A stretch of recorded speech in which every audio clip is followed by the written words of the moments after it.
Olá! Durante o programa de hoje vamos conhecer um pouco daquela que é considerada uma ciência milenar, com métodos consagrados de diagnóstico e cura do homem. Terapia naturalista, o tratamento total do ser. Este é o tema de hoje do Enfoque. Boa noite! Para debater o tema do programa de hoje, convidamos para estar aqui conosco o terapeuta naturalista Cleuber Borges. Com seus métodos suaves, técnicas terapêuticas simples e recursos inusitados para diagnosticar, a medicina natural contemporânea não é apenas um sistema de cura ou de tratamento, mas uma forma extremamente eficaz de prevenir doenças. Neste início de programa, vamos conhecer as principais técnicas para diagnosticar, curar e manter a saúde em equilíbrio. Há quanto tempo existe a terapia naturalista? No princípio, criou Deus os céus e a terra. Então, as terapias naturais, os tratamentos naturais, existem desde a criação do mundo. A natureza faz parte do sistema de cura do ser humano. Nós fomos criados seres frugívoros. E com a evolução da vida humana na Terra, foram se criando outras alternativas e o homem foi se perdendo e se afastando um pouco do ser natural.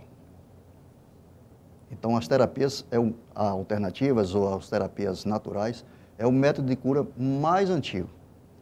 Hoje nós temos uma composição de medicamentos todos extraídos da natureza, né? Com certeza. Então, mas fugiu muito porque ela é manipulada, trabalhada em laboratório. Ou seja, uma planta da China pode chegar aqui no Brasil sintetizada, ou algo da Amazônia vai chegar na China, no Canadá, também sintetizado. Isso muda o conceito. Muda o conceito, totalmente. Totalmente porque quando você faz qualquer tipo de medicamento, ou alguns tipos de medicamento, e utiliza fórmulas, você altera. Se você vai tomar um chá e você coloca açúcar, não é mais o chá. A essência vital daquela planta, daquele chá, que in natura teria um efeito no organismo, ele passa a dar outro efeito. Então, qualquer mistura que você faça, você altera os componentes. Nós falamos aqui de química. Tá? Então, qualquer medicamento, mesmo ele tendo a sua essência, o seu poder curativo, nos medicamentos que são tratados de forma industrializada, ele tem lá os efeitos colaterais, né? Que muitas das vezes são até superiores ao da cura, se por acaso for administrado incorretamente. Ou seja, a automedicação é totalmente proibida por conta disso. Porque se você não souber o diagnóstico correto e tomar remédios por conta própria, você pode ter um efeito danoso ao seu organismo. Por isso que não se pode tomar medicamento por conta própria. É preciso saber identificar bem, ter um bom diagnóstico para você poder tomar um medicamento. Porque os medicamentos industriais, eles têm digamos assim, um potencial benéfico, mas também tem um potencial destrutivo. Quando a gente fala em naturalismo, não fala apenas de plantas, né? Não. Podemos falar de água, podemos falar dos minerais. Isso. Quais foram os primeiros povos a utilizar esse tipo de situação? Bom, por incrível que pareça, Adão e Eva, né? São os nossos pais primários, né? Ou seja, houve um início de tudo isso. Então, os povos antigos, se você, quando lê a Bíblia, você vê que tinha pessoas, né, os grandes patriarcas da Bíblia, viviam 1000 anos. Matusalém viveu 1069 anos. Incrível, hoje parece um absurdo, a coisa é história, é fábula. Não, não era. Por quê? Porque o organismo daqueles antigos era diferente dos de hoje.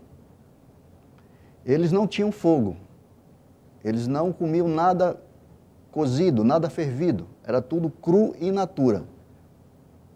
Então, a manutenção, ou seja, o que nos mantém vivos e nos dá longevidade é a saúde das células.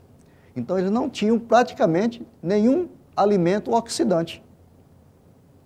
Que hoje, o mal do século chama-se, né, os radicais livres. Que esses radicais livres hoje destroem a humanidade por conta de erros alimentares, nada mais do que isso. É possível que um homem hoje possa viver mais de 200 anos? Não estou falando nem 1000. Não. Hoje, nós somos xéricos da xéricos, da xéricos, da xéricos, da xéricos, da xéricos, da xéricos, sabe? Então, cada xéricos cada ser humano que é reproduzido, ele vai perdendo a capacidade porque o seu ancestral está fraco, o seu organismo é fragilizado. Então, a cada nova geração, perde-se, né? Perde-se fortalecimento ou essência vital do seu organismo. Mesmo você tentando se recuperar, mas não dá.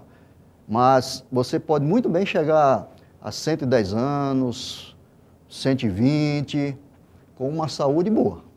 Eu já fiz uma apresentação sobre longevidade, e nós temos, por exemplo, lá nos Estados Unidos, na Califórnia, uma senhora que na época ela tinha 101 anos, ela dirige seu próprio veículo, renovou sua carteira por mais 5 anos e ainda trabalha.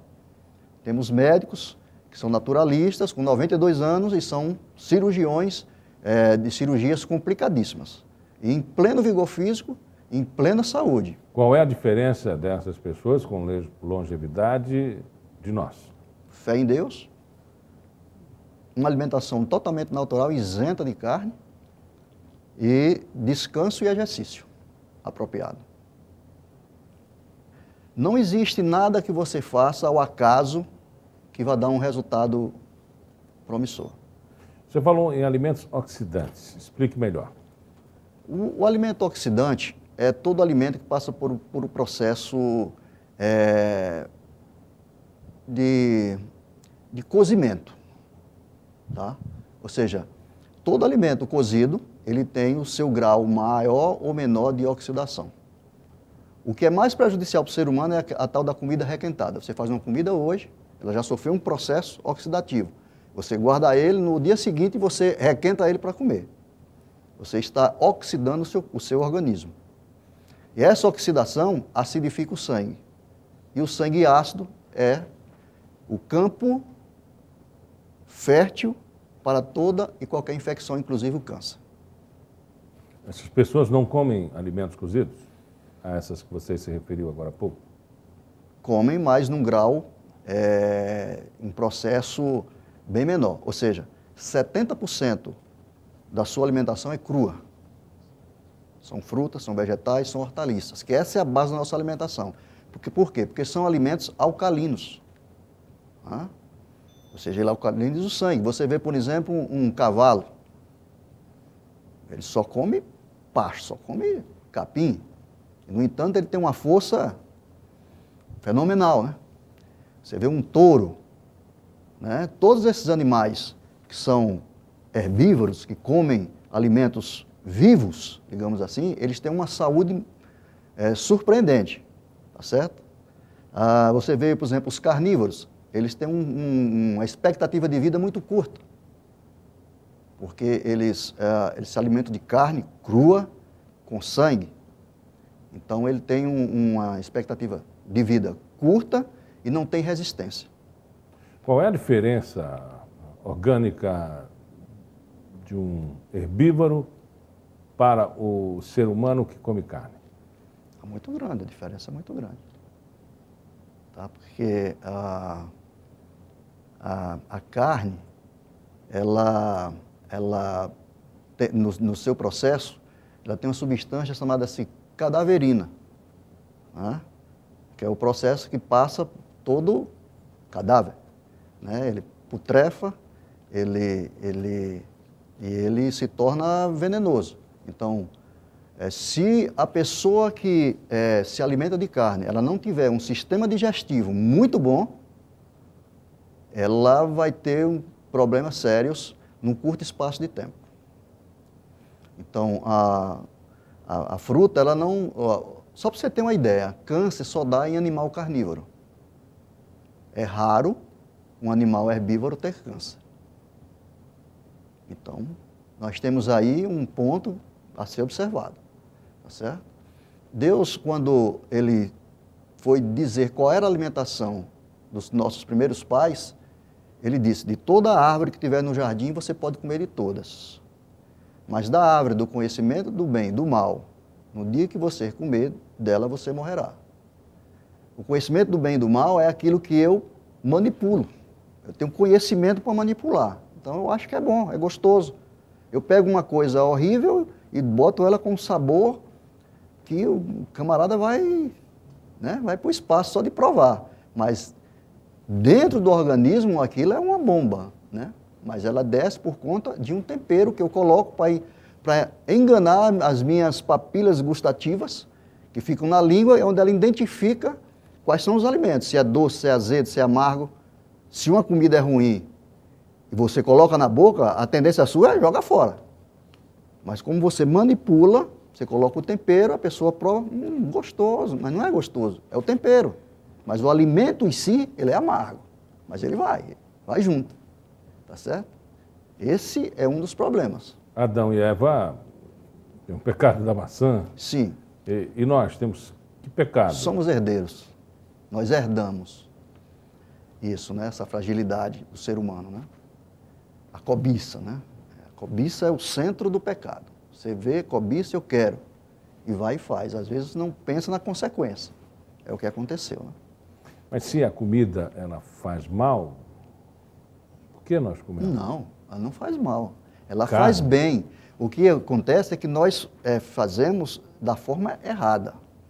É porque o mundo, o mundo industrial, ou seja, nós vemos hoje aí, nós estamos aí no século XXI e a pecuária faz muito mal ao meio ambiente, porque há o desmatamento. As pessoas estão acabando com as reservas florestais para botar pasto, para criar animal para matar. E não vai acabar com a fome no mundo. Né? E nós sabemos que o metano, que é o produzido pelas vacas, né? Por esses animais, é um dos maiores, digamos assim, principal atributo do efeito estufa. Né? Então nós estamos... Você fala dos gases? Dos gases. Né? Eles são que rompem a cadeia que nos protege, a cadeia de ozônio, né? Essa coisa toda. Então hoje já é uma preocupação. Para você produzir 1 quilo de alimento, você gasta um alimento natural, você gasta pouquíssima água. Você criar um quilo de carne, são centenas de litros. Vamos a um breve intervalo. Na volta, retornamos à discussão do enfoque desta semana. Terapia naturalista, o tratamento total do ser. Até já.